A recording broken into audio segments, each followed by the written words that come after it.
How to assemble our full motion dual monitor wall mount. With a stud finder, locate the stud and center the mount on the stud at the desired height. Using a bubble level to ensure straightness, mark the center of the mounting holes with a pencil. Use a 5/16 of an inch drill bit and drill on the marked locations to a depth of 1.2 inches. Tighten the screws to the bracket on the wall using the lag screws until secure. Attach the decorative covers over each end of the bracket.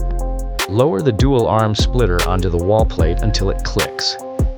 Place an arm segment onto each side of the splitter. Attach the second arm onto the end of each side's first arm. Ensure the arm is connected correctly and the black tab is fully engaged by listening for the click. Tightening the set screws at each joint will limit or prevent the rotation. Do not attempt to straighten the VISA head until it is connected to the monitor and the arm. Connect the VISA head to the monitor using the 4 provided bolts, then tighten until secure. Place the VISA bracket on the end of the mount arm. Hold the edges of the screens and tilt the monitors forward until the screens are facing forward. Adjust the monitor tilt using the bolt on the side as shown here.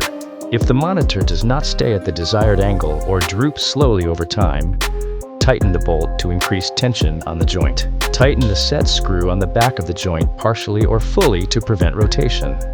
Route any cables through the cable management system on the arms.